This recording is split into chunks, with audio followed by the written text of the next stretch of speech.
Bem-vindos à aula de fundo de olho da disciplina optativa em oftalmologia, examinando o segmento posterior do olho.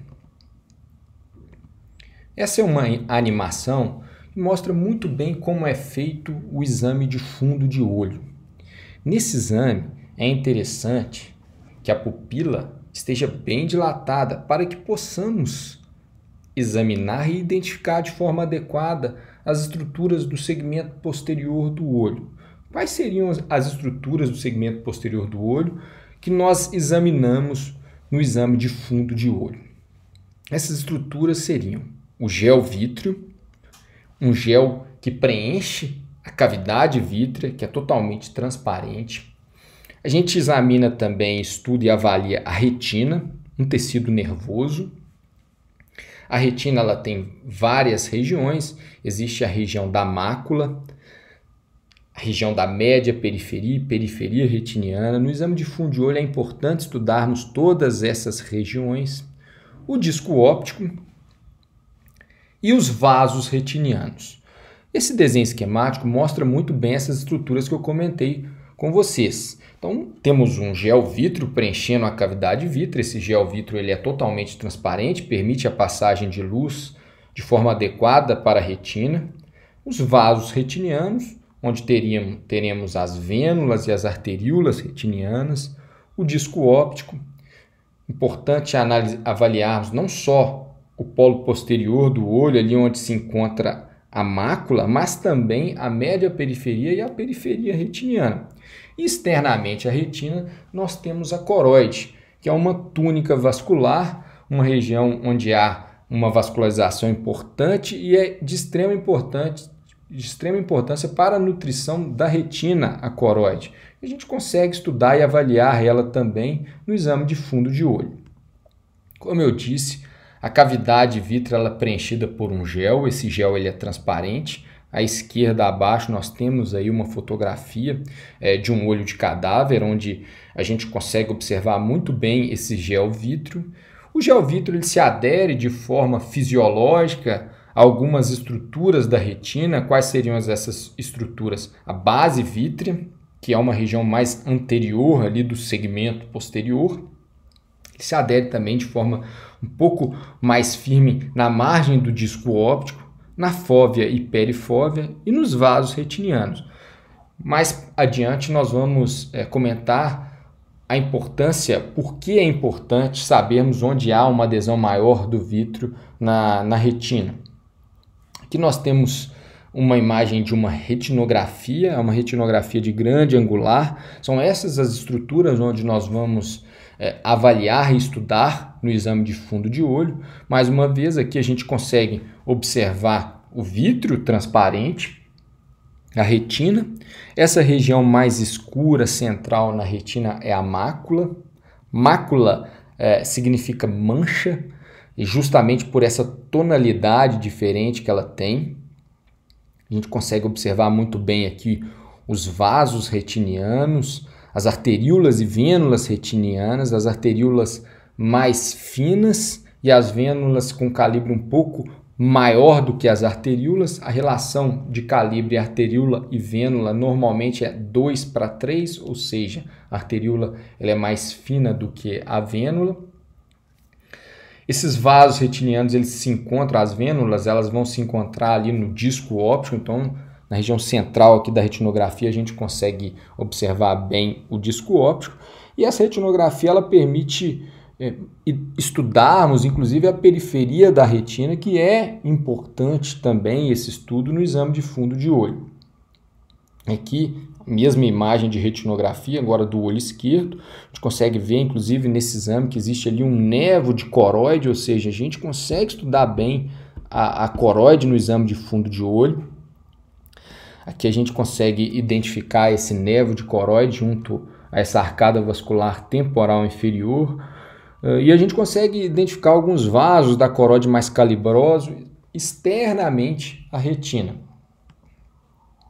Aqui são imagens de retinografia apenas do polo posterior, não é uma retinografia de grande angular, onde a gente consegue ver com mais detalhes o polo posterior do paciente, a região da mácula, o disco óptico e os vasos retinianos, arteríolas e vênulas retinianas, que a gente consegue delimitar a região da mácula. A mácula ela tem uma área aproximada, um diâmetro aproximado entre 5 a 6 milímetros. A mácula ela tem uma tonalidade diferente do restante da retina. É uma área, uma região especializada para visão de cores, visão de detalhe. Então é uma região nobre da retina, importante para a acuidade visual. A alteração na arquitetura da mácula vai, consequentemente, alterar a visão do paciente, a acuidade visual do paciente. E a mácula, ela tem uma tonalidade diferente, principalmente em decorrência do acúmulo de pigmentos carotenoides. Esses pigmentos são luteína e zeaxantina. Existe o acúmulo desses carotenoides ali na região macular. E esses carotenoides eles têm um efeito protetor físico, eles filtram raios potencialmente nocivos aos fotorreceptores, servindo como um óculos de sol natural. E eles têm inclusive um efeito protetor químico, os carotenoides, pela ação antioxidante. A região da mácula ela tem um metabolismo muito alto e consequente liberação de radicais livres. E a luteína e zeaxantina tem esse efeito antioxidante, protegendo essa região contra a ação excessiva desses radicais livres. Esse exame é um exame de tomografia de coerência óptica, é um exame que mostra detalhe histológico da retina. E aqui um corte de tomografia de coerência óptica passando pela região da mácula e fóvea, aquela área que eu comentei com vocês que é uma região nobre, importante para a visão central, visão de detalhes, visão de cores. Aqui as diversas camadas da mácula, são várias as camadas, mas o mais importante que eu quero que vocês fixem é a camada de fotorreceptor, onde estão aquelas células nervosas que vão captar o estímulo luminoso, transformar esse estímulo luminoso em estímulo elétrico, para que esse estímulo vá em direção ao sistema nervoso central e a gente realmente consiga enxergar aquele objeto que está à nossa frente. E essa camada de fotorreceptores, ela fica na porção externa da retina. Então, aqui a gente consegue ver o número 11, que a zona elipsoide a identificação seria onde está a localização dos fotorreceptores. E aqui a camada nuclear externa, número 8.1, seria a localização do núcleo desses fotorreceptores. Então é interessante observarmos que esses fotorreceptores eles estão na porção externa da retina e eles fazem sinapse com outras células nervosas, transmitindo aquele sinal elétrico que foi gerado ali no fotorreceptor a partir do estímulo luminoso, e esse sinal elétrico vai ser transmitido por axônios, células nervosas até o lobo occipital, onde realmente nós vamos processar essa imagem que está à frente dos nossos olhos. Aqui então uma animação de como é feito esse estímulo, como esse estímulo chega no fotorreceptor. À esquerda é a porção, a gente vai considerar a porção mais interna da retina, onde há a camada de fibras nervosas, e à direita do slide, o epitélio pigmentar retiniano com os fotorreceptores, a porção mais externa da retina. Então, o estímulo luminoso ele chega pela porção interna, ele vai passar por toda a camada da retina e chegar no fotorreceptor. Nesse fotorreceptor, esse estímulo vai ser transformado em estímulo elétrico, vai voltar para a porção interna da retina, em direção à camada de fibras nervosas, e a partir da camada de fibras nervosas, ele vai em direção ao nervo óptico e, posteriormente, em direção ao lobo occipital para esse estímulo ser realmente processado. Nos fotorreceptores existem alguns pigmentos visuais que são estimulados ali pela luz. Os bastonetes têm a rodopsina e os cones a iodopsina. Nós temos dois tipos de fotorreceptores, os bastonetes e os cones. Os bastonetes eles estão mais presentes na periferia retiniana e os cones mais presentes ali na região macular. Os cones mais importantes, são mais importantes, mais específicos para visão de cor, visão de detalhes, por isso eles estão ali na região macular. E os bastonetes importantes na visão com baixa luminosidade, eles são presentes na periferia e um número bem maior de cones, de bastonetes, do que os cones, porque eles estão presentes em uma área mais extensa da retina, os bastonetes. Aqui um desenho, uma ilustração da fotorrecepção. O que é importante sabermos é que a luz vai estimular aquele pigmento visual, a rodopsina que eu comentei com vocês, lá no fotorreceptor. Então a luz vai chegar no fotorreceptor, essa luz estimula esse pigmento visual. Esse pigmento visual ele vai ser degradado em uma parte proteica e um derivado da vitamina A. Quando existe esse estímulo do pigmento visual pela luz, ocorre uma despolarização nesse fotorreceptor e essa despolarização gera um potencial de membrana que vai ser transmitido até o sistema nervoso central. Depois, esse derivado da vitamina A ele vai ser metabolizado de volta para o fotorreceptor e a parte proteica desse pigmento vai ser eliminado pelo epitélio pigmentar retiniano. Nós temos três tipos de cones. Cones são aqueles fotorreceptores responsáveis pela visão de cor. Então nós temos um grupo de cones que é mais diferenciado para a luz azul. Ele tem uma percepção maior para luz no comprimento de onda azul.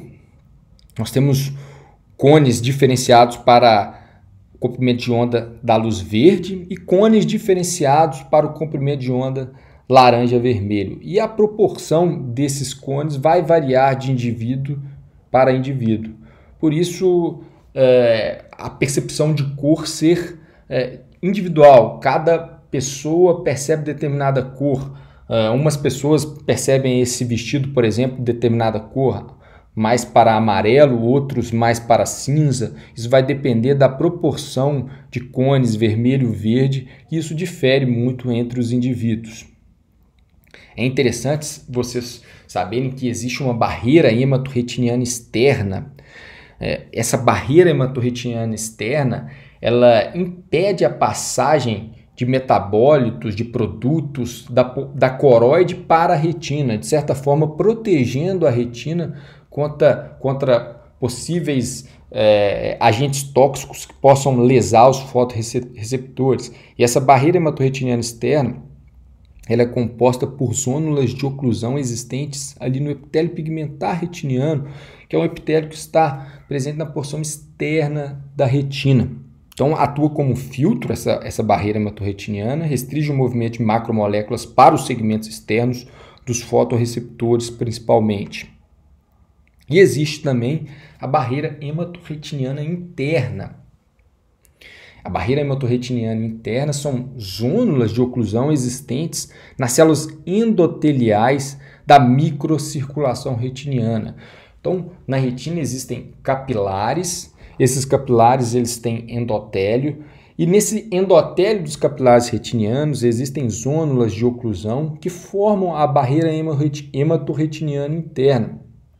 É uma estrutura semelhante à barreira hematoencefálica e é responsável pela difusão altamente seletiva de moléculas do sangue para a retina, ou seja, impedem a passagem principalmente de toxinas que porventura possam estar presentes no sangue e possam ser tóxicas, lesivas à retina. Quais são os principais sintomas de afecções que acometem o segmento posterior do olho? Então, o paciente ele chega no consultório, quais seriam aqueles sintomas que nos faz suspeitar do acometimento do segmento posterior do olho e que nos vai levar a fazer um exame de fundo de olho, e que esse exame tem que ser bastante detalhado para que possamos diagnosticar esses problemas que causam esses sintomas. Então, quais seriam os sintomas? Sintoma bastante frequente é a miodopsia, que é a percepção de moscas volantes ou floaters. Miodopsia vem da palavra lembrem de miíase, doença da mosca. E miodopsia é percepção visual de moscas. Fotopsia, percepção de flashes, então a percepção visual de flashes, baixa visual, diminuição do campo visual central ou periférico, metamorfopsia, nictalopia, que é a baixa visão noturna. Todos esses são sintomas que estão presentes principalmente quando há alterações no segmento posterior do olho. Nós vamos comentar algumas alterações aqui mais para frente. Eu vou mostrar imagens de exame de fundo de olho, de retinografia, que causam esses sintomas. Vamos começar aqui, por exemplo, com uma degeneração retiniana, denominada degeneração do tipo Lattice. Geralmente, nessas áreas de degeneração, existe uma tração do vítreo. O vítreo exerce uma tração, ele puxa a retina nessa região e pode gerar o sintoma de fotopsia, que é a percepção visual de flashes. Então, essa degeneração do tipo Lattice é um afinamento retiniano, onde ocorre uma perda da retina neurosensorial e tração vítrea nas margens da lesão. A degeneração do tipo Lattice ela está presente em 6 a 8% da população. São lesões ovais lineares, mais comuns temporal e superior, e essas lesões elas aumentam o risco de uma complicação grave que pode acontecer, que é o descolamento de retina. Nós vamos comentar sobre isso. Agora, um exame de fundo de olho, na verdade é uma imagem de uma retinografia de um paciente com várias degenerações do tipo Lattice. Quando fazemos o exame de fundo de olho, nós identificamos imagens semelhantes a essa desse exame de retinografia. Aqui com mais detalhes, a gente observa a degeneração do tipo Lattice, são essas imagens à esquerda, parecendo linhas mesmo brancas, são linhas brancas.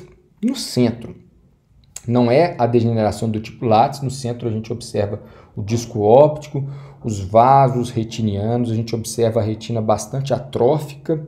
Esse olho é de um paciente automíope, então a retina está bem atrófica, existe um estafiloma posterior, comum em pacientes automíopes, e a degeneração do tipo Lattice está presente aí à esquerda, a gente observa essas lesões aí à esquerda do slide.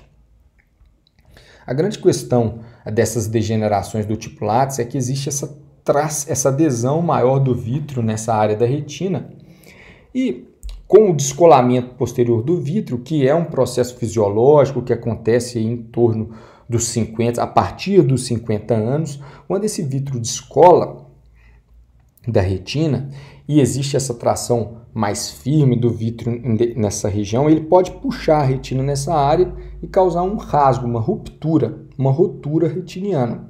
Então, esse desenho esquemático à esquerda, a gente observa o vítreo descolamento posterior do vítreo, um processo fisiológico, mas em determinada região esse vítreo exerceu uma tração, tracionou a retina e causou uma rotura. A gente consegue observar nessa imagem de tomografia de coerência óptica direita, o vítreo tracionando a retina, puxando a retina e levantando esse flap, causando uma rotura retiniana. No exame de fundo de olho, a gente observa e vai observar essa rotura retiniana. Nessa retinografia, percebam na imagem do exame, acima e à esquerda, uma alteração justamente a rotura retiniana. Nesse caso, uma rotura retiniana em ferradura.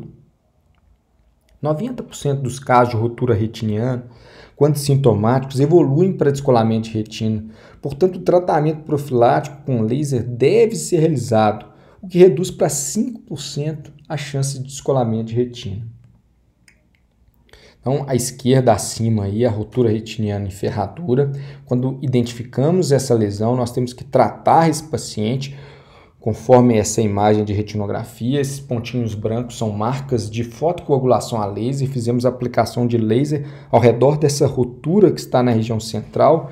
E qual que é a intenção desse tratamento? É formar cicatrizes ao redor dessa rotura, e essa cicatriz ela vai aumentar a adesão da retina nessa área e impedir a ocorrência do descolamento de retina. Aqui um desenho esquemático de um descolamento de retina quando essa área não é tratada. Inicia-se então a passagem de líquido pela rotura retiniana. O líquido vai para a porção externa da retina e descolar a retina. À esquerda, no desenho esquemático, a gente observa o início da passagem de líquido e à direita esse líquido aumentando, dissecando a retina e descolando a retina, já uma área mais extensa.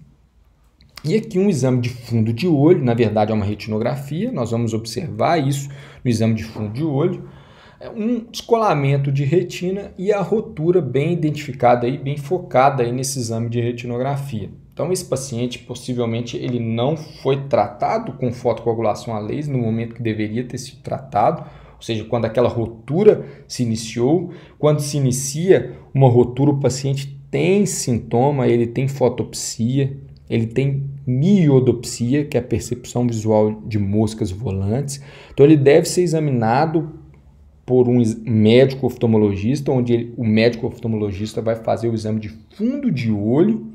E aí, ao identificarmos essa rotura, nós vamos tratar essa rotura com fotocoagulação a laser para impedir a ocorrência desse descolamento de retina, essa imagem aí que vocês conseguem ver na retinografia. Esse é um descolamento de retina regmatogênico. Nós temos outros tipos de descolamento de retina. Regmatogênico porque é secundário a um rasgo, uma ruptura na retina. Esse paciente aqui, por exemplo, ele tem um descolamento exudativo, seroso da retina em decorrência de uma lesão neoplásica. Esse paciente ele tem um melanoma de coroide. Observam nessa retinografia de grande angular esse melanoma de coroide. Um melanoma que pode ser e vai ser identificado com essa mesma imagem no exame de fundo de olho, no mapeamento de retina. Então aqui a gente observa o melanoma de coroide que levou a um descolamento seroso regmatogênico da retina.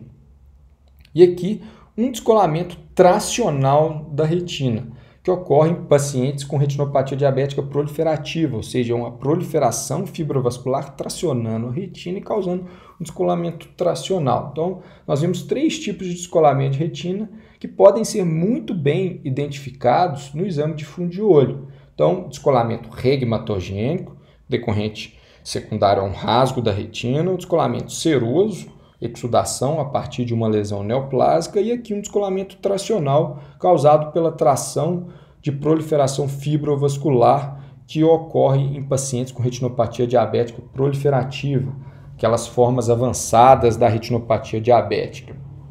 Aqui uma imagem de retinografia de um paciente com retinopatia diabética. Esse é um paciente de 38 anos, é uma paciente do sexo feminino, diabética tipo 1 há 23 anos.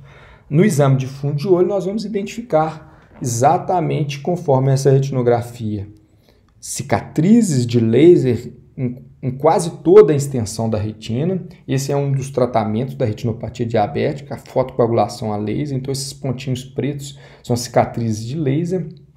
A região macular, os vasos da retina, o disco óptico. E eu vou colocar para vocês aqui, de curiosidade, um exame que a gente faz nesses pacientes. A gente injeta contraste em veia periférica e faz a angiografia fluoresceínica. Então, vocês vão ver a imagem da angiografia fluoresceínica dessa paciente diabética. Então, a gente vê esse exame, essas imagens mais claras, brilhantes, são imagens hiperfluorescentes e justamente onde há presença de neovasos, que é característico da retinopatia diabética proliferativa. Esses neovasos eles são formados em resposta a uma isquemia retiniana que acontece nesses pacientes com retinopatia diabética avançada. Porém, esses neovasos eles têm a parede frágil e permite o extravasamento do contraste que está no sistema, na circulação do paciente, e a gente consegue observar isso muito bem nesse exame de angiografia fluoresceínica. Aqui um exame de retinografia de um paciente com oclusão da veia central da retina. No exame de fundo de olho nós vamos identificar todas essas alterações, hemorragias retinianas, tortuosidade vascular, o disco óptico um pouco borrado. A gente consegue ver algumas áreas de fotocoagulação a laser aqui temporais. Esse exame de retinografia mostra muito bem essas alterações, e quando a gente faz a angiografia fluorescênica, eu vou mostrar para vocês aqui também como curiosidade, como que a gente consegue estudar bem e identificar bem onde há isquemia na retina desse paciente. Olha a angiografia fluorescênica, toda essa porção da esquerda da imagem, ou seja, a porção temporal da retina desse paciente está isquêmica. Perceba como a circulação não está funcionando de forma adequada, então o contraste não circula nessa porção da retina desse paciente. A gente consegue ver a cicatriz de laser, então esse exame mostra muito bem, guia muito bem onde que nós temos que tratar, que é justamente essas áreas isquêmicas, onde a circulação não está de forma adequada. Aqui um exame de retinografia de grande angular, o paciente, quando vai fazer o exame de fundo de olho, a gente vai ver exatamente essas imagens. Esse paciente tem numerosas drusas retinianas periféricas, são lesões puntiformes, são bem identificadas aqui na angiografia fluorescênica. Então vamos voltar aqui para a retinografia.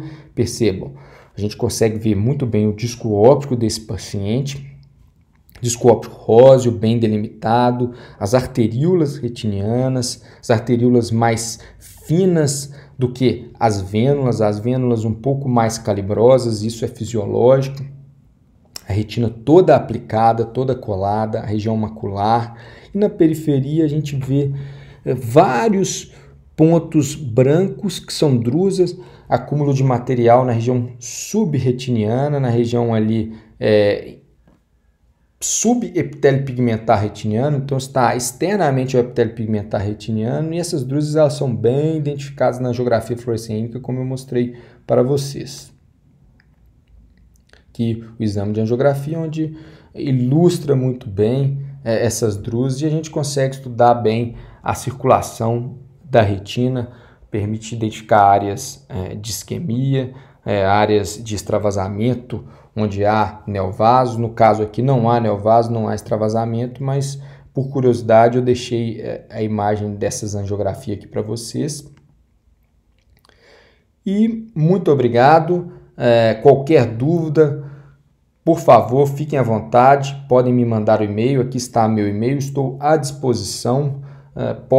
Podemos conversar por e-mail, e eu agradeço e bons estudos para vocês.